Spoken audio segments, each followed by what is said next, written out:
They were inquisitive, trusting, and still malleable in their development.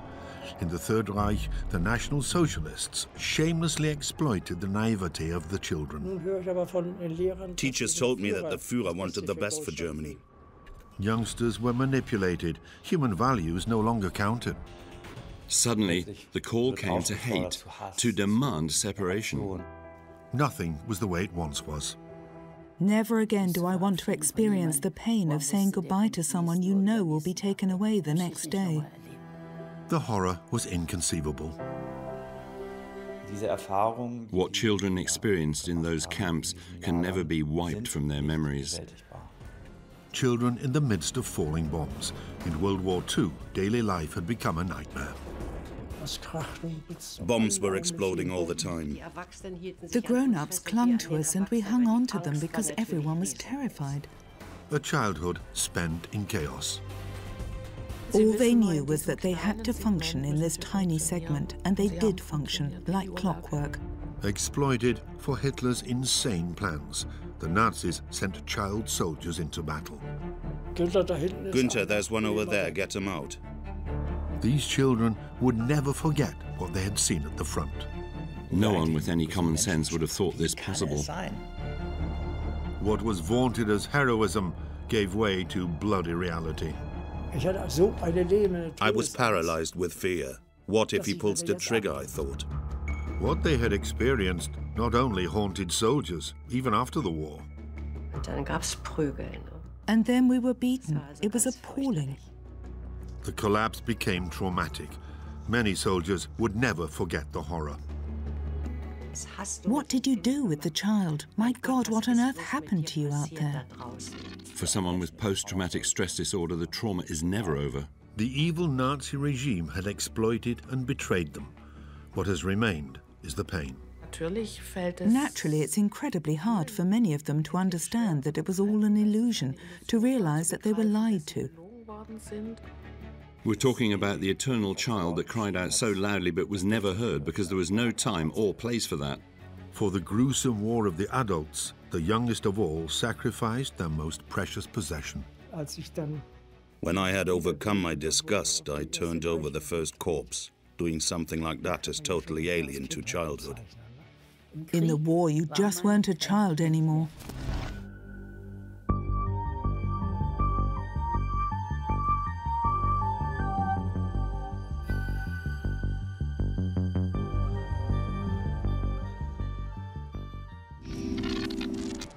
Hamburg, June 1945. The Second World War is over and Germany lies in ruins. People are slowly learning to rebuild their lives. 20 years previously, the world had no idea what awaited it. In the late 1920s, during the Weimar Republic, a fierce power struggle raged in Germany. The economic crisis saw voters turning in particular to the two workers' parties, the Social Democrats and the Communists. At first, little Günter Lux had no idea of his parents' political convictions. But I had been influenced so much that even as a small child, their communist ideals already had a decisive effect on me. My parents associated with leading communists in Hamburg, so I got to hear quite a lot. Günter Lux was born in Hamburg in 1928. His upbringing was characterized entirely by communist values. Together with his elder brother, Günter grew up in the Red East of Hamburg. His parents were members of the Communist Party. Its Social Democrat rivals were dismissed as social fascists.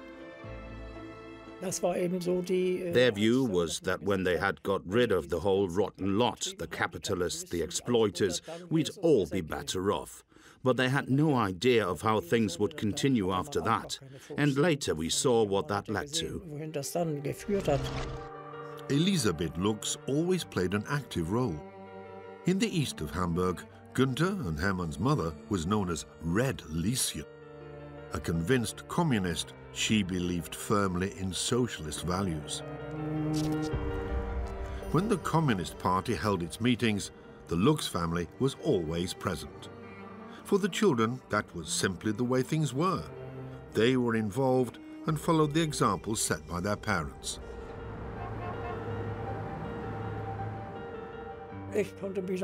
I can remember us holding hands with our mother when we attended their demonstrations. The grown-ups shouted out, "Red Front," so we youngsters thought we'd shout as well. We had little paper flags with a hammer and sickle. We'd wave at them and bellow what we thought sounded like Red Front, but wasn't. Born in Hamburg, since 1925, Ernst Thälmann had been chairman of the Communist Party. The children found his nickname, Teddy, confusing. When Teddy came, we were disappointed because we had been expecting a big teddy bear. My mother didn't like him so much because his speeches went on and on. She always said that by the end she'd stopped listening, and his words were battle cries. But he was close to the people. He could speak Low German dialect, and he lived in Eilbeck, where we moved to later. His parents lived on the Warnsbecker Chaussee. That's why we knew him a bit more closely. For a while, politics still remained of secondary importance to the children, so the exceptionally long speeches given by adults were of no interest to them. The Communist Party meetings were held on the Moorweide or in the municipal park. As kids, we were only interested in the music, in the bands. We didn't understand the grown-up speeches. We found them incredibly boring. Sometimes, when our parents told us we had to accompany them, we'd start complaining. We had no idea what was being said. We were unhappy because the adults were usually so angry, cursing and shouting. And when the police turned up in their vans and jumped out, and the street battles began, we had trouble getting away with our mother. Back then, Thälmann described the National Socialists as a peripheral phenomenon of the final phase in the development of capitalism. The communists' enemy was the social fascist. For us children, the SA people were the worst of the worst. The police were evil and the social fascists were evil. But we had no idea what that meant. My brother's father was a typesetter with the Reichsbanner organization. He too wore uniform. And whenever he visited us, an argument always broke out between my father and Uncle Walter, as we called him. We kids hated that because we liked Uncle's social fascist. He always brought us something. We used to say, "Uncle Social Fascist, have you got something nice for us?" And he'd reply, "Of course, I always have." And that raised doubts in my mind. If the social fascists are all like Uncle Walter, I thought, they can't be evil. But if I said anything, my father would then tell me to be quiet. "You have no idea what you're talking about," he'd say. So then I had to shut up.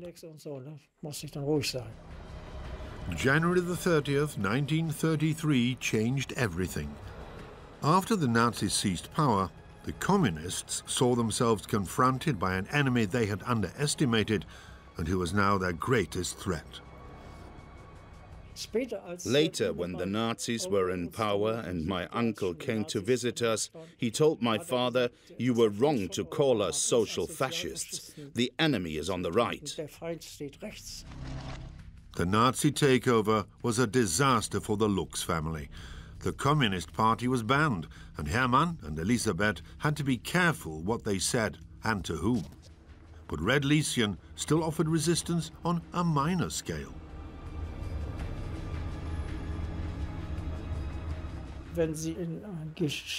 When she went into a shop and saw posters saying, "If you came in as a German, you have to use the Hitler greeting," then she always used to say, "Hein Dittmar."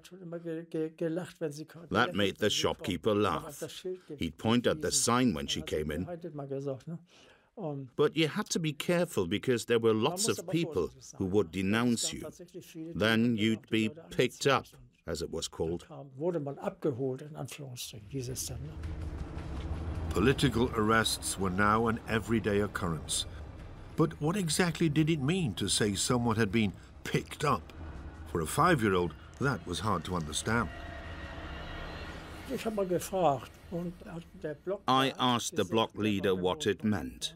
He told me that people were then taken to a concentration camp. I had no idea what that was. It's a place where unreliable, idle people are taught to do useful work, he said. If they mend their ways and are prepared to work again, they are released. There's nothing bad about it. Naturally, I believed what he told me. How should I have known any different? Through their slogans, the Nazis recruited more members for the NSDAP. They were even successful with some comrades. I only know, for example, that Knut, someone from St. Georg, whom we knew very well, came to my father wearing an SA uniform and said, "Hermann, come and join us. Look, we've been given free uniforms and boots. We too want socialism, but just for Germans." My father's response was evasive. "I'll think about it," he told Knut. He was afraid of being reported, so he fobbed him off. "Give me a bit of time," he said. "I'll think about it." We children liked Knut. He always brought us something. One day, when we were standing on the stairs, I said to him, "Uncle Knut, I think your uniform is great. I'd like to wear one like that. But what would be just fantastic is if you also had a Soviet star on your cap." "I don't think that would go down very well," he laughed. As a child, you see things differently. It was such childlike views of the world and its values that the Nazis exploited. To them, a naive child was a future voter. And not only that, it had already become clear at the NSDAP's Nuremberg rally in September 1934 in which direction Hitler was steering his youth. Nach Ihrem Befehl, mein Führer, steht hier eine Jugend, die keine Klasse und keine Kaste kennt. Darum wollen auch wir treu sein. Adolf Hitler, der Führer der deutschen Jugend, hat das Wort.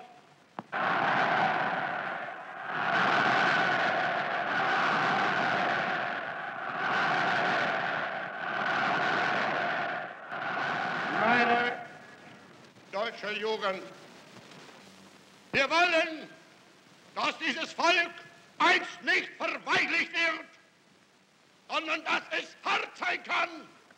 Und ihr müsst euch in der Jugend dafür stehlen. Ihr müsst lernen, Entbehrungen auf euch zu nehmen, ohne jeweils zusammenzubrechen. Und wenn von uns nichts mehr übrig sein wird, dann werdet ihr die Fahne, die wir einst aus dem Nichts hochgezogen haben, in euren Fäusten halten müssen.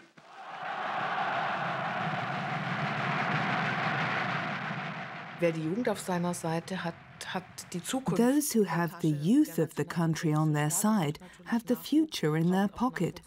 The National Socialist state needed new blood, also in the form of soldiers. So it wanted to win over adults, who after all were the voters. But at the same time, it also had to win over the next generation, which in any case it could educate in this spirit right from the start. So it was only logical to address young people and get them on its side. Hilke Lorenz, a journalist and author who lives in Stuttgart, has focused on the subject of childhood in war for many years. The National Socialists cleverly geared their propaganda to the world of experience of children and adolescents. In normal times, children joined the Scouts or the Girl Guides. The Nazis offered the Hitler Youth Movement, which in many ways was similar to those two organizations. But it was fundamentally a building block in the great plan of binding children and adolescents to the National Socialist state. Vor uns liegt Deutschland, in uns marschiert Deutschland und hinter uns kommt Deutschland. Conformity, obedience, uniforms. Young heads were manipulated by the Nazis, and successfully too. There are numerous stories of children from communist or social democrat homes also being equally as wild about the uniforms.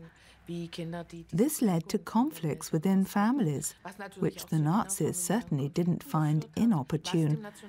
In this way, they were able to separate children from their parents. Belonging is a crucial part of growing up.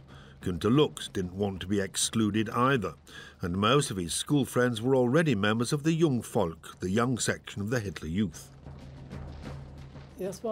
First of all, as a boy, I was fascinated by the uniform. My classmates, who were already in the Hitler Youth, were marching in rank and file. I said I couldn't join them because I didn't have a uniform. But the Hitler Youth even took boys without a uniform and then put them in the middle, flanked left and right by boys in uniform, whenever the Jungvolk marched. That, I was told, was possible. But first, I had to become a member. My father, however, wouldn't hear of it. Hermann Lux had no intention of exposing his son to further indoctrination by the National Socialists. But there was little resistance within the country. The anti-Semitism decreed by the Nazis was soon visible throughout Germany. Hitler made the Jews the scapegoat for the tense economic situation, and his plan paid off. Hermann Jax was Jewish, his wife Ellie Christian. Ruth, their daughter, enjoyed a carefree childhood until everything suddenly changed. My parents often took me out in a paddle boat, so you could say I grew up in nature. That was until 1932, when the first Nazis turned up during a camping holiday by the Baltic. A good friend of my father's was camping with us, and my father said he didn't want to get him into trouble. "So we won't be coming here again," he told us. That was my first encounter with National Socialism. Ruth Winkelmann was born in September 1928 in the Jewish hospital in Berlin. Judaism played only a subordinate role in her childhood. But after the Nazis seized power, it became clear to Hermann and Ellie Jax that daily life for the family would change completely. When she was 6 years old, little Ruth started school. Her father had recognized the dangers early on and taken measures to protect his daughter. When I started school in 1934, my father told me that, since I was half Jewish, it would be better for me to attend a Jewish school. He didn't want me to be teased and baited. That was something I knew. Jews were baited at every opportunity. They were abused and ostracized, and most Germans allowed themselves to be swept along by the racial fanaticism of the Nazis. But why? That might have been hard for adults to comprehend. For children, it was simply impossible. At that time, Jewish citizens were an integral part of society. Franz had a friend he'd known since their days playing in a sandpit. The two were now 10 and were thinking of going to secondary school together. But then suddenly, His friend was no longer allowed to be a friend.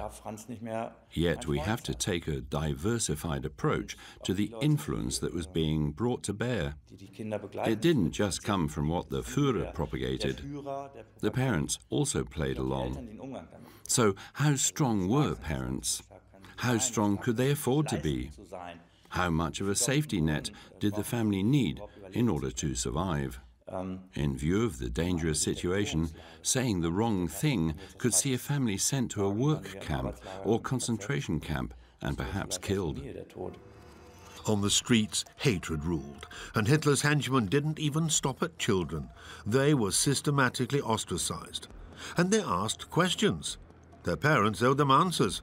But how were they to come up with any when they themselves could not comprehend what was happening?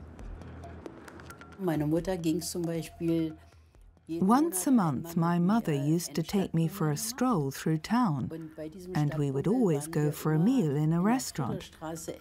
We always got a warm welcome, amongst other things, because I was a child with exceptionally good table manners. The waiters liked that.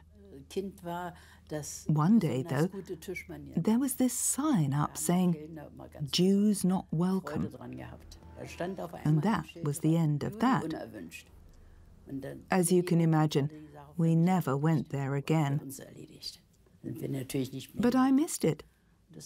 Even though it was only once a month, it was such a highlight for us. On November the 10th, 1938, for hours on end, the Nazis destroyed Jewish shops, set fire to synagogues, and terrorized innocent people at random.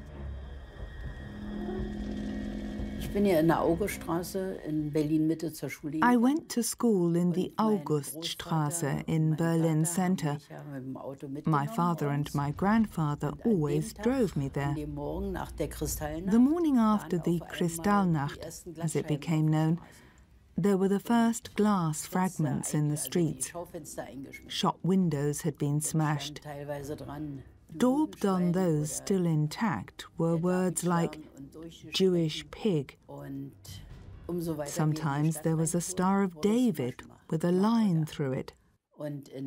The further we drove into town, the worse it got. In the Gartenstrasse, we saw an Orthodox Jew being beaten up by the SA or the SS. 3 men on one. I found that appalling. I was shaking as I sat between my father and my grandfather. It all affected me deeply. Nevertheless, little Ruth still went to school that day.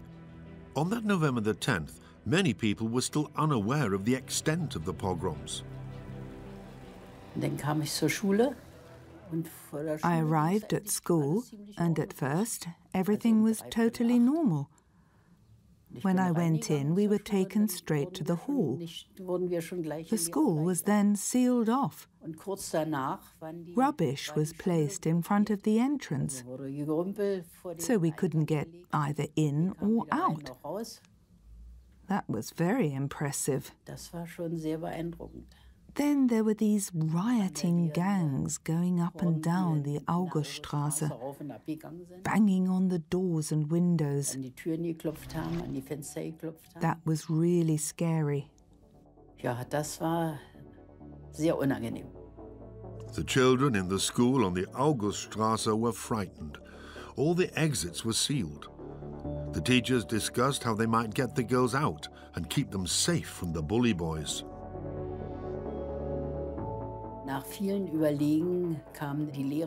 After thinking things through, the teachers and the headmaster decided to take us out through the attics, 2 at a time, with a small wait after each pair. We surfaced in the Tucholskystrasse. It was very worrying. And we couldn't imagine that things would get worse. We always reckoned the situation would simmer down.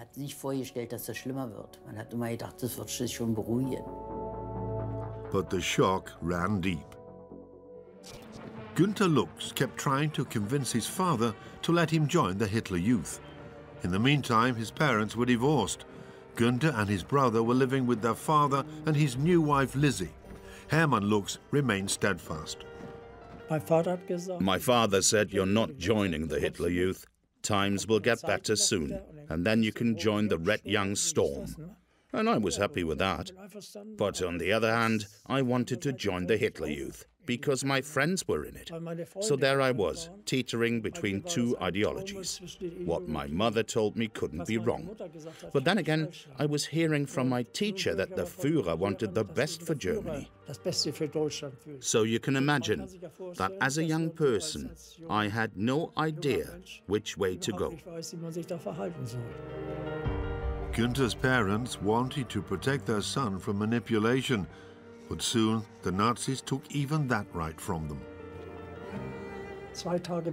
2 days before war broke out, a Hitler Youth leader came to our home and insisted that my father register me with the Hitler Youth. Now he had absolutely no option. And on September the 1st, 1939, I went to the Hitler Youth Center and was given a helmet, an identity card, and everything else that was necessary. When I got home, Lizzie said, "Come in. They're broadcasting a speech by the Führer." He was railing against the Poles and then said, "Since 5:45, we have been firing back." I took that on board, but it wasn't important to me. I was in the Hitler Youth, and that was important. The war was something secondary. I was glad about it, though. What a pity I'm still small, I thought. I'd love to be a soldier and march into Poland with the others. I already had the Nazi ideology in my head. That day a dream had come true for Günter Hermann. At last he belonged. But his mother found it hard to take. Her son had turned to the Nazis. However, he hadn't entirely forgotten the values of his upbringing. Then, when I went home, she said, "Goodbye, my little red Hitler Youth son." I wondered what on earth she meant by that. After all, I wanted to become a young communist. But on the other hand, I also wanted to be in the Hitler Youth because my friends were all in it. It was such a toing and froing between ideologies that it sometimes kept me awake at night. Even when I was in the Hitler Youth and the others were all singing, "Our flag flutters us onwards," under my breath I was singing, "Brothers, see the red flag." After all, I knew those songs as well. It really was to and fro.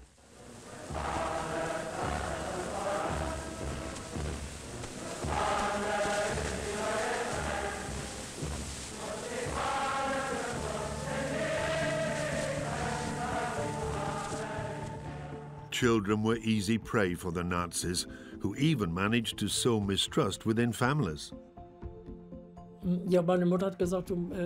"You must be careful," my mother told me, "even with regard to your brother Hermann."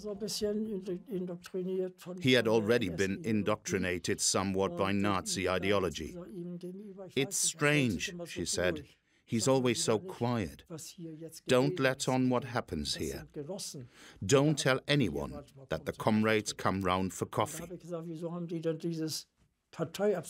I asked her why they wore the Nazi party badge on their lapels. "It's necessary," she said. "We have to deceive the Nazis. But don't say a word to anyone, not even your father." Günter Lux was torn. Not only were his own convictions being tested, he also had to be careful what he said within his own family. His parents also had to weigh their every word. They had given up any hope of protecting their children from the Nazis. Today we talk about children being largely at the mercy of peer groups, with parents in certain phases being almost unable to bring their influence to bear. The decisive phase of puberty involves detachment anyway. But if someone is also told, you can do that, you are somebody, in other words, if they have their manly virtues bolstered, then I can well imagine that parents in those days stood even less of a chance of combating this detachment than parents today. After all, in those days it was a deliberate detachment, an exploiting detachment from the childhood home. Even though some adults in Germany offered resistance, in the case of children, the Nazis were almost always successful. The social life of a child is always confined within narrow boundaries. That is why little children tend to be immune to a bogey which looms up and disseminates views that are totally perverse. The most receptive and probably most endangered age group is comprised of mature junior school pupils and, above all, those who are going out into the big wide world. They suddenly see values they have established for themselves confronted by some Überworld. Andreas Krüger is a specialist in child and youth psychiatry in Hamburg. As a dream therapist, he knows the importance of establishing human values in childhood. When a child has developed intellectual capabilities and a concept of the world which corresponds to human and humanistic ideals, and is then suddenly called upon to embrace hatred, separation, humiliation and debasement, coupled with what we call a narcissistic upgrading of his own person, that, I believe, basically corrupts everything that is of value in a human being. Wherever you looked, in the late 30s, Nazi propaganda was visible all over Germany. There was virtually no escape from the inflammatory slogans and the glorification of war. Parents who had previously been able to protect their children from this now saw themselves confronted by the brutal reality of National Socialism. Their authority was shaken. What had once been taken for granted was no longer valid. From now on, the state dictated how things had to be. Our teacher told us that the Jews were there to take our money. A picture was painted to make us think that with his Nordic features, a German was a better person. Everyone else was an Untermensch, a subhuman creature. I was close to believing that, but my mother kept telling me exactly the opposite. They are no different from you, she would say. They are just the same as we are. After that, I didn't believe everything our teachers and the Hitler Youth leaders told us. Children were taught to marginalize, to hate everything that did not correspond to the defined dimensions. Only an Aryan person was a good person. All others were to be ostracized. Teachers are role models for children. In the eyes of a child, they are always right. Yet in Nazi Germany, teachers fed their pupils on inflammatory slogans and propaganda on a daily basis. Brotherly love and compassion had long since been erased from the curriculum.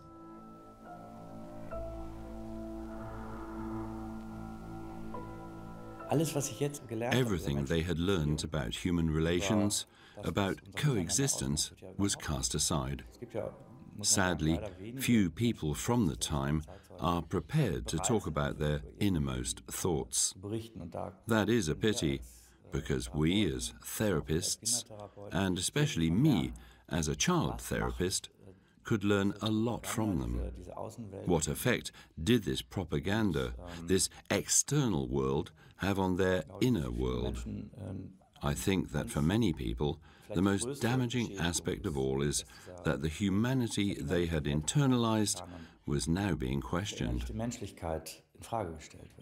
The Nazis not only manipulated their children, they also used them to manipulate adults. National Socialist leaders showed themselves in public with children and had themselves filmed and photographed with them. After all, someone who is nice to children can't be a bad person. Such pictures are always taken with the idea in mind that children bring harmlessness to a situation. I'm not certain whether every child standing there knew who or what it was cheering, but it was the parents who took their offspring along, who sought contact and who became immersed in the atmosphere. The underlying reason, perhaps, was that going to see the Führer had something of an event character to it. It was staged as something the whole family had to experience, and the pictures were intended to show that such visits were an integral part of life. He belongs to all of us, we all belong to him, and we now have a common future. As long as it suited their purposes, the Nazis stopped at nothing. At home in Hamburg, Günter Lux and his brother Hermann were expected to earn a few pennies to put towards the housekeeping. Twice a week, after school, Günter delivered goods on his bike for a pharmacy. One trip took him regularly to the Jewish hospital in the Jonsallee near the university.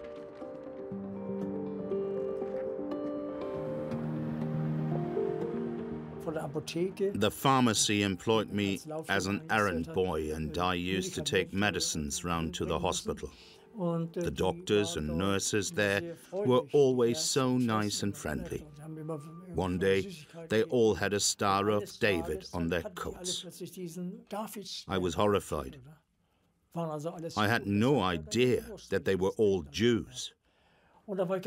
My teacher had always said that the Jews were public enemies, parasites, and so on, that they were bent solely on evil.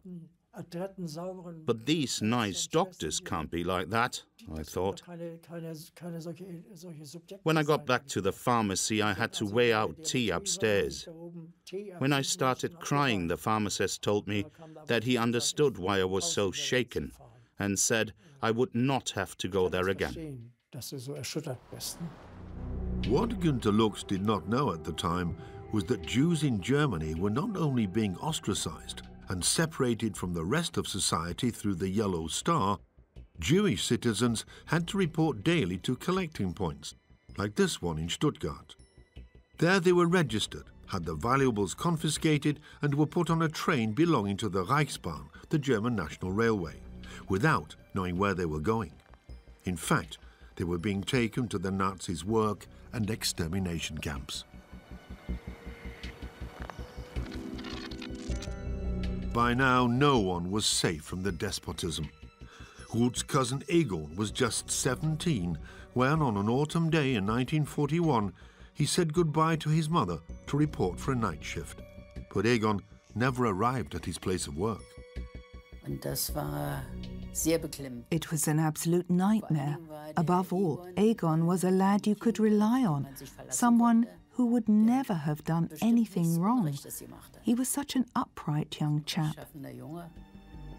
Egon Jacks had gone 15 minutes early into a shop which had set opening times for Jews. The men in black coats were already waiting for him. Egon was deported to Riga and murdered by the Nazis. Contempt turned into ostracism. Ostracism was followed by deportation. Deportation ended in genocide. Hatred of an ethnic group turned into hatred of the individual. Those affected were tortured by the question of why, but they received no answer. First, you begin to doubt yourself. This can be explained psychologically. A human being cannot cope with a feeling of powerlessness. Someone points a finger at him and he gets a star stuck on his coat. With most people, it was probably the case that in order to escape from this traumatic experience, this feeling of impotence, they blamed themselves. Feelings of shame and guilt went some way to compensate for this powerlessness. It appears to be my fault. There must be some truth in that. Then, although I have to accept my guilt and feel inferior, as a final consequence, there remains a scintilla of hope that, if I were different, the world would be in order again. And a human being needs this basic principle of order in humanity simply in order to survive. Humanity had long since disappeared because the order was to show no mercy, and the Nazis complied. Irrespective of sex or age, Jews were deported, forced to work, or starved in a concentration camp or ghetto, tormented and killed. What children in particular had to experience is simply unimaginable. The conditions were created deliberately to humiliate people, to convince them totally and utterly that they were subhuman. And no individual could ever withstand that kind of psychological bombardment. The experiences which impacted on children in particular in the camps cannot be handled mentally. Our psychobiology is not geared to coping with this kind of permanent stress. Fear generates stress. After all, you want to do something to escape from the source of your fear, but you can't. In the long run, the situation damages a person's self-image because it begins with a total breach of confidence. Human relationships become impossible. The community no longer has any value because the community has ostracized me, and in the worst possible case, it will kill me. Days, weeks and months passed, and still there was no end to the suffering in sight. For many children, the natural reaction of their own body was a big help. When biology is clear that there is no way out for you, it's like a gentle transition into the hereafter. Something in your head goes click.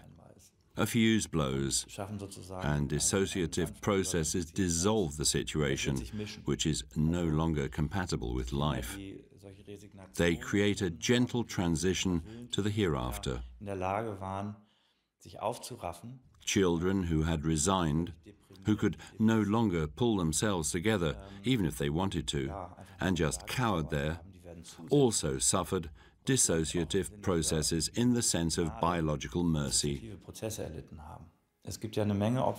There are survivors who simply have no recollections. Ellie and Hermann Jax suspected that terrible things were happening in the camps and wanted at all costs to protect their daughters Ruth and Esther. The children were regarded as half-Jewish. The Jax heard of something called an Aryanization application and went to see a civil servant. Herr Papenfuss advised my parents to separate so that they could then submit an Aryanization application for us. It would only be accepted, he told them, if they split up. But the Nazis saw to that themselves and had the marriage dissolved. It was a very difficult time for me. I wasn't allowed to see my father anymore, but we used to arrange to meet once a fortnight at an uncle's. In addition to all the fears and changes, children in the Third Reich also had to cope with the bombing raids. What changed most of all for children through the bombing raids was that they saw that their parents were no longer in control of their own lives. Their parents were no longer the people who protected them, who were able to guarantee their safety. Children had to experience their parents' loss of control. Memories of the bombing raids still haunt those children today. What I remember most is the smell of rubble and things that had been charred. And I clearly remember hearing the words, "Down into the cellar," whenever an air raid began. In the cellar, we used to cling to one another, adults and children. Naturally, we were all terrified. Then someone would run up and see what damage had been caused. With some buildings, the entire facade was missing. You could see people's furniture. And everyone would be asking if there had been any casualties. Monika Jetter was born in Berlin in 1940. Above all, she remembers the routine when the alarm sounded. When we heard the all clear, we'd go upstairs to see what had happened. At first, the damage wasn't much, but then the air raids began to occur more and more often. You no longer felt safe. Even if you were able to return to your apartment, you were always on tenterhooks because you never knew when the next air raid was coming. I remember that fairly clearly. As Allied bombing raids increased, the destruction in Germany's towns and cities rose dramatically.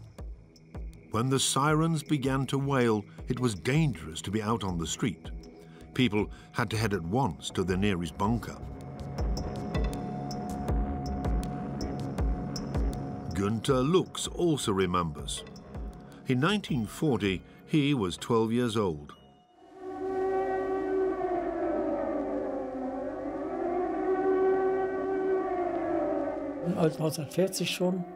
The air raid sirens started sounding in 1940.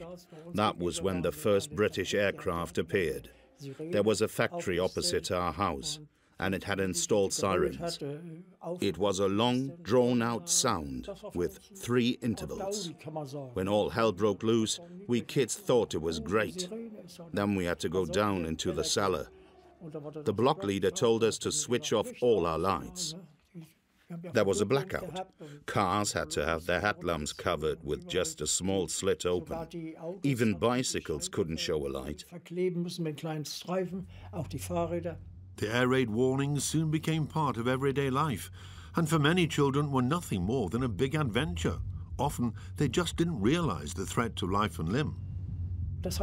We didn't take it at all seriously. We didn't go down into the cellar. We stayed outside. It was great. The flak searchlights crisscrossing as they scanned the sky with their huge beams. The major cities, don't forget, were surrounded by flak and searchlight emplacements. It was a game. The children waited tensely to see what would happen next in the sky. But Günter Lux watched the spectacle with mixed feelings. When an aircraft was hit, my friends would give a big cheer. But I felt sympathy for the man who was sitting inside it. And I thought about what would happen if a wing fell off.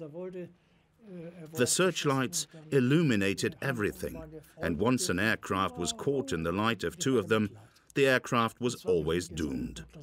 So I was always happy to see parachutes open. I knew then that the crew would be safe. There were some children who said they ought to be shot. But I thought that was awful. I couldn't say so, however.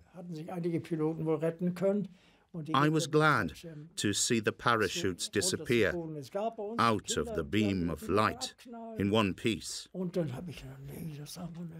and know that the man would land safely somewhere. Few children even realized that human lives were at stake. A hit just meant one wrecked aircraft more on their adventure playground. The next day we'd set out and collect shell fragments and swap them with one another. If one fragment had a guide ring, it was worth 5 others. And if you found a light metal bomb fragment, you could get 10 other bits of debris for it. But the exchange value soon sank. Then we stopped collecting altogether. Da haben wir das nicht mehr gemacht. And it would all get a lot worse. The war was by no means over.